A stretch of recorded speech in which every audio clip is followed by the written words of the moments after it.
అంటే మీరు వంట వండడం ఒకటైతే అంతా అయిపోయిన తర్వాత ఆకేసుకుని కూర్చుని ఆస్వాదిస్తూ తింటారు చూసారా, దానికి ఫ్యాన్స్ ఉన్నారు చాలా మంది. అవునండి. అంటే ఫీల్ అవుతూ తింటారు మీరు. అవును. దానికి చాలా మంది ఫ్యాన్స్ ఉండి కామెంట్లు కూడా పెడుతుంటారు, అరే భలే తింటున్నారు.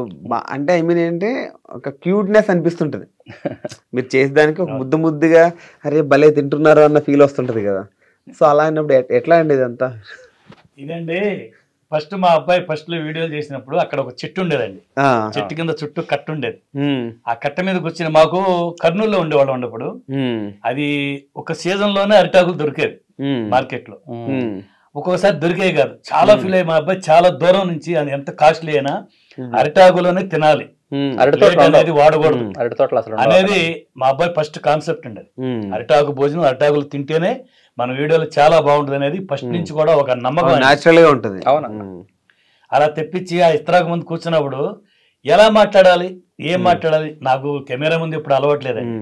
ఇదే మా అబ్బాయికి చెప్తే, డాడీ ఇదంతా నేను ఒక ప్లాన్ ప్రకారం చేస్తున్నా, ఇప్పుడు నీ వంతు వచ్చింది, నువ్వు భోజనం దగ్గర కూర్చున్నప్పుడు నీకు మనసులో నుంచి ఏది అనిపిస్తే అది చెయ్యి, అది కనుక మన సబ్స్క్రైబర్స్ రిసీవ్ చేసుకుంటే అదే కంటిన్యూ చేద్దామని ఈ ఒక మాట చెప్పాడు.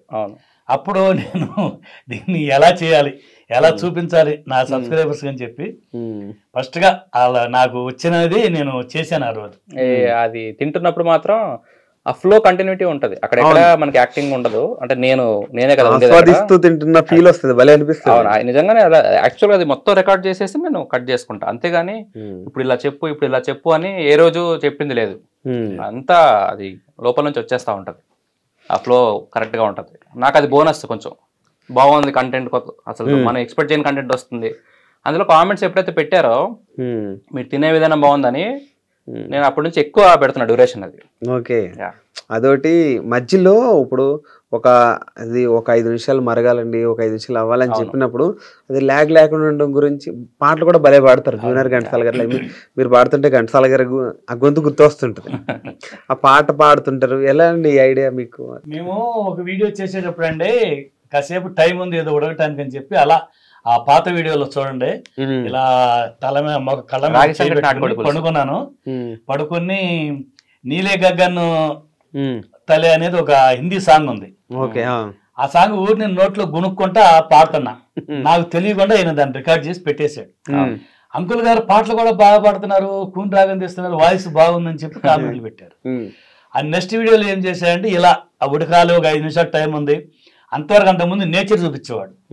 ఆ తర్వాత ఏం చేశాడంటే, ఒక 2 ముక్కలు పాడు డాడీ, ఎక్కువ వద్దులే మనకి టైం కూడా ఎక్కువ ఉండదు, 2 ముక్కలు పాడు, దాని కనుక మన సబ్స్క్రైబర్స్ బాగా రిసీవ్ చేసుకుంటే ఇలాగ ఎప్పుడన్నా మధ్య మధ్యలో గ్యాప్ ఉన్నప్పుడు ఒక 2 ముక్కలు పాడుగానని చెప్పి అన్నాడు.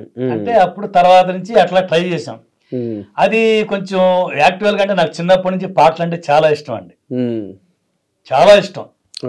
భజన పాటలకు వెళ్ళటం, భజన గ్రూప్ మాది తయారు చేసుకోవడం, మా బ్యాచ్ అంతా వెళ్ళి వేరే ఊర్లు వెళ్ళటం, పాడటం, అక్కడ నాకు నన్ను చాలా ఇంప్రెస్ చేసేవాడు. మీ గొంతు చాలా బాగుంది వెంకటేశ్వరరావు గారు, మీరు పాడండి బాగుంటుంది అని చెప్పి చేసేవాడు. అది నాకు ఈ విధంగా ఉపయోగపడింది. ఆ తర్వాత నుంచి కామెంట్స్ బాగా వచ్చినాయి. వీలున్నప్పుడు సమయానుకూలంగా మనం వంట చేసే సందర్భాన్ని బట్టి అలాంటి ఏదన్నా ఒక 2 ముక్కలు గుర్తొస్తే ఎంచుకొని పాడేవాడిని. అది కూడా మాకు హైలైట్ అయిందని చెప్పుకోవాలి. మీ ఫ్యాన్స్ చాలా మంది కూడా ఇంటర్వ్యూలో పాట ఎక్స్పెక్ట్ చేస్తుంటారు, పాట ఎక్కడ పాడారు బాబాయ్ అని అంటారు, వాళ్ళ గురించి ఒక పాట తప్పకుండానండి. చల్లని వెన్నెలలో చక్కని కన్నె సమీపములో అందమే నాలో లీనమాయనే, ఆనందమే నా గానమాయనే, చల్లని వెన్నెలలో.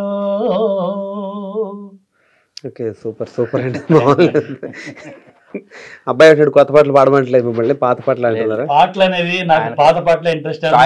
పాటలు ఎక్కువగా నేను సినిమాలు చూడండి, సినిమాలు చూసి అలవాట్లేదు. చిన్నప్పుడు చూసిన సినిమాలు, అందులో నాకు ఇష్టమైన పాటలు కొన్ని గుర్తుంచుకున్న పాటల వరకే నేను ఇప్పుడు పాడగలను. కొత్త పాటలు అనేవి నాకు సింక్ అవ్వండి. నా బాడీ లాంగ్వేజ్ కి ఇప్పుడున్న నేను పరిస్థితికి నాకు కొత్త పాటలు నాకు సరిపో. అంటే మీరు కర్నూలు నుంచి విజయవాడ ఎంత షిఫ్ట్ అయ్యారు మళ్ళీ? సొంతూరు, ఆ నాన్నగారిది కొల్లూరు అనమాట. ఓకే, కొల్లూరు సొంతూరు. సో పండక్కి వెళ్ళాము. పండక్కి వెళ్ళి అక్కడంతా నేచర్ అంతా నచ్చింది. ఇక్కడ ఏంటంటే మనకి రాయలసీమ సైడ్ అంటే తీసాను, ఇక్కడ 100 వీడియోస్ పైన తీసాను నేను కర్నూలు సైడ్. నాకు మొనోటనీ వచ్చేసింది అనమాట. మొనోటనీ వచ్చేసి నాకు ఇంకా అవే ఫ్రేమ్స్ అవుతున్నాయి, తీసిందే తీస్తున్నాను, అదే చెట్టు, అదే పక్షులు, అదే ఆ ఫ్రేమ్స్ అనేవి బోర్ కొట్టాయి నాకు. బోర్ కొట్టి డాడీ కొంచెం కొత్తగా ఉండాలని చెప్పి మేము ఆగస్టులోనే రొయ్యల కర్రీ అని చెప్పేసి కొంచెం వీడియోలు తీసాం అటు వెళ్ళి. డ్రోన్ షాట్స్ అవన్నీ కొంచెం విజువల్స్ మంచిగా చూపించాలని చెప్పి జనాలకి బాగా తీసాము. తీసి కామెంట్స్ బాగా వచ్చాయి, బాగుంది నేచర్ ఇక్కడ అంతా అది అని చెప్పి. నాకు కూడా బాగా నచ్చింది. అంటే చాలా తక్కువ వెళ్ళాను డాడీ వాళ్ళ ఊరికి నేను చిన్నప్పటి నుంచి, చాలా రేర్, ఒక 4-5 టైమ్స్ వెళ్ళుంటా అంతే. అది కూడా నేను సెకండ్ ఫస్ట్ యూకేజీ టైంలో వెళ్ళుంటా. సో ఆ నేచర్ అంతా చూసేసరికి అసలు అదిరిపోయింది లొకేషన్. మన సైడ్ అంతా రాళ్ళే ఉన్నాయి. నాకు కూడా అది బోర్ కొట్టింది ఆ లొకేషన్. కానీ అది చాలా మందికి ఇప్పటికీ ఇష్టం. మీరు పాత లొకేషన్లో చేయండి అంటుంటారు, కానీ నాకు యాజ్ ఎ ఫోటోగ్రాఫర్గా నాకు అది బోర్ కొట్టి ఇది ఎంచుకున్నాను. డాడీ మీ ఊరు వెళ్ళిపోదాం డాడీ, మీ ఊర్లో తీద్దాము, తప్పుగా బాగుంది అంతా అని చెప్పేసి అక్కడ నేను షిఫ్ట్ అయిపోయాను అంతే. డాడీ వాళ్ళు షిఫ్ట్ అయిపోయి యాక్చువల్ ఉండాల్సిందే అక్కడ నాన్నగారు ఊర్లో. లాస్ట్ కి ఎండ అక్కడ కుదిరింది అనమాట. అది నా కోరిక కూడా అండి. అవును, ఎప్పటి నుంచో ఈ బిజినెస్ పరంగా వంట నేర్చుకోవడం అంటే ఒకటి, హోటల్స్ పెట్టడం, వ్యాపారం చేయడం, పిల్లల్ని చదివించుకోవడం, ఎక్కడెక్కడో తిరిగాము సిటీ వైడ్ గా. ఇక లాస్ట్ కి ఏమైనా సరే నా సొంత ఊరు చేరాలి. మొన్న సంక్రాంతి కాక అంత ముందు సంక్రాంతి మా ఊరు వెళ్ళాం మా అబ్బాయి కోరిక మేరకి. ఆ విజువల్స్ అన్ని మా అబ్బాయి చూసిన తర్వాత ఇక్కడ చాలా బాగుంది డాడీ అని అప్పుడే నా మనసులో మాట వాడికి చెప్పాను. నాకు కూడా ఇలా మంచి పల్లెటూరు వాతావరణంలో చిన్న ఒక కాటేజ్ అంటే మట్టి గోడ ఇల్లు ఒకటి కట్టుకుని చుట్టూ ఫెన్సింగ్ వేసుకుని పూల మొక్కలు కూరగాయలు ఇలా పెంచుకుంటూ నా సహజీవనం ఇలాగే గడపాలని ఉంది సాయి అని చెప్పి ఆ రోజు నేను అన్నాను. ఎప్పుడైతే నేను ఆ మాట అన్నానో వాడి మనసులో అది ఉండిపోయింది. తర్వాత మళ్ళీ అనుకున్న ఒక 3 నెలలకే జనవరిలో అనుకున్నాము, మార్చి ఏప్రిల్ కి దాన్ని కార్యరూపం దాల్చేట్టుగా ఒక ప్లాన్ చేశాడు. మా బాబాయ్ వాళ్ళు వీళ్ళందరూ బాగా అప్పుడు మా తమ్ముడు గోపి మా అన్న చూసే ఉంటారు మీరు, గోపి మా తమ్ముడు బాగా హెల్ప్ చేస్తారు అప్పుడు. మొత్తం వాళ్ళ ఫ్యామిలీ అంతా మాకు అప్పుడు బాగా సపోర్ట్ చేసింది.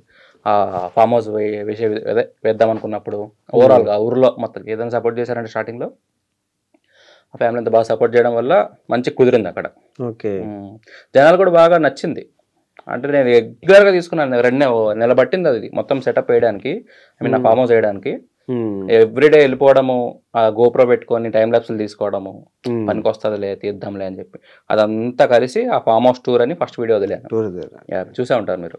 నాకు నచ్చిన విధంగా మా తమ్ముడు గాని, మా మరదలు గాని, మా తమ్ముడు గారు అబ్బాయి గోపి, అతని భార్య అంటే మా కోడలు, వీళ్ళందరూ సహకారంతో మేము ఫామ్ హౌస్ నాకు ఎలా కావాలో అలాగ ప్లాన్ చేశారు వాళ్ళు. నేను ఎక్కడా మళ్ళీ కష్టపడతాను చెప్పి నన్ను రానిచ్చేవాడు. మా గోపి, మా అబ్బాయి సాయి తేజ, వాళ్ళిద్దరే దాన్ని ప్లాన్ చేసుకుని చాలా కష్టపడి మంచి సమ్మర్ లో ఆ విధంగా వాళ్ళు రూపొందించారండి. నిజంగా నా డ్రీమ్ అది. యాక్టివ్ గా నేను అనుకున్నది కార్యరూపం దాల్చింది. వీడియోలు కూడా అక్కడే చేస్తున్నాము. జనాలకి నచ్చింది. సబ్స్క్రైబర్స్ అందరూ చాలా యాక్సెప్ట్ చేశారు, మంచిగా మనకి కోఆపరేట్ చేశారు. ఇంకా అది పెట్టిన తర్వాత మనల్ని ఇంకా చాలా ఆదరించే వాళ్ళు ఎక్కువ. అప్పటి వరకు మనకు 4 lakh సబ్స్క్రైబర్స్. ఈ 6 months లో మనం 1 million కొట్టేసి ఇంకా కొడతారు. 5 million కూడా 2 million 3 million కూడా అవుతుంటాయి. అది నచ్చింది మన కాన్సెప్ట్, మా సబ్స్క్రైబర్స్ అందరికి నచ్చింది. మనకు కావాల్సింది అదే, వాళ్ళ సాటిస్ఫాక్షన్ మా మోటో.